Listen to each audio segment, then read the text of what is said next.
Salom qadrdon muxlislar, kanalimizga xush kelibsiz. Bugun faqat eng muhim va tezkor futbol yangiliklari haqida gaplashamiz.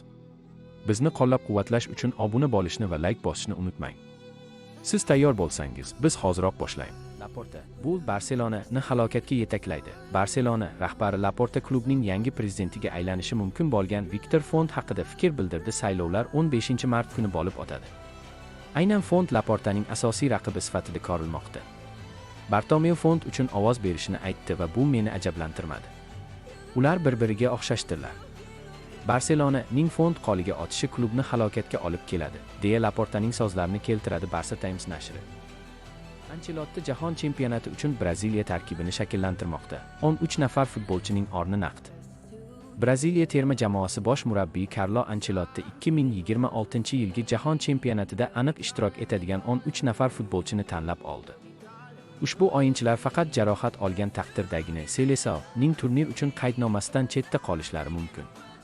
Estado nashri taqdim etgan 13 kishilik ro'yxat quyidagicha ko'rinish olgan. Alisson, Eder Militao, Danilo, Marquinhos, Magalhães, Sandro, Casemiro, Santos, Guimarães, Estevão, Vinicius Junior, Mateus Cunha, Rafinha. Shuningdek, Braziliya qaydnomasiga kirishi deyarli aniq bo'lgan 5 nafar futbolchidan iborat ro'yxat ham mavjud. Bunga Wesley, Paqueta, Pedro, Martinelli va Richarlison kiritilgan. Neymar ushbu ro'yxatlarda yo'q. Ta'kidlanishicha, Santos hujumchisining jahon chempionatiga borish imkoniyatlari uning o'z klubining oxirgi o'yinini o'tkazib yuborganida pasaygan.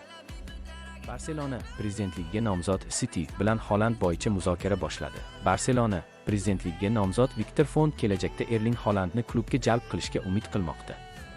Kataloniya grandi rahbari uchun saylovlar 15-mart kuni bo'lib o'tadi. Biroq jurnalist Carlos Monfortning xabar berishicha, Font vakillari norvegiyalik yulduzning ehtimoliy transferini muhokama qilish uchun allaqachon Manchester City rahbariyati bilan uchrashgan.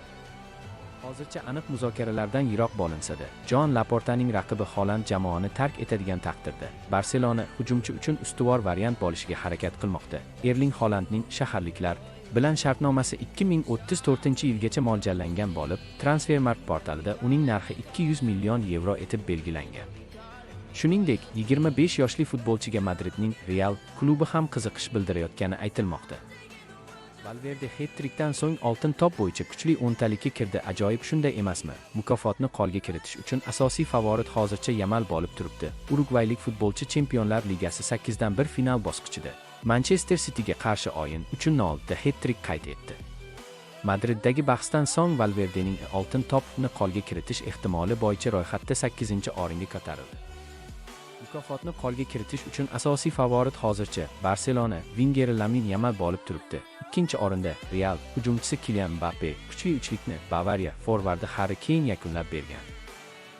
2026-yildagi oltin to'pga asosiy da'vogarlar Lamine Yamal, Barselona, Kylian Mbappe, Real, Harry Kane, Bavariya, Declan Rice, Arsenal, Michael Olise, Bavariya, Vinicius, Real, Erling Haaland, Manchester City, Federico Valverde, Real, Vitinha, Parij.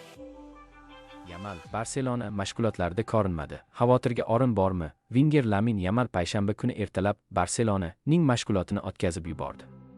Ispaniyaning Sport nashri xabariga ko'ra, 18 yoshli Yamal o'zini umumiy noxush his qilgani, holsizlik sababli mashg'ulotlarda qatnashmagan. Shunga qaramay, Yamal juma kunidan boshlab odatiy tartibda mashg'ulotlarni qayta boshlashi kutilmoqda. Shunday ekan, hozircha Barselona muxlislarida katta xavotir uchun asos yo'q. 2025-2026-yilgi mavsumda Lamine Yamal 37 ta o'yinda maydonga tushib, o'z hisobiga 20 ta gol va 15 ta golli uzatmani yozdirib qo'yishga muvaffaq bo'ldi. Barselona navbatdagi uchrashuvini yakshanba kuni 15-mart kuni o'z maydonida Sevillaga qarshi o'tkazadi. Kataloniyaliklar La Ligada peshqadamlik qilishmoqda va ikkinchi o'rindagi Real dan 4 ochkoga oldinda bormoqdalar.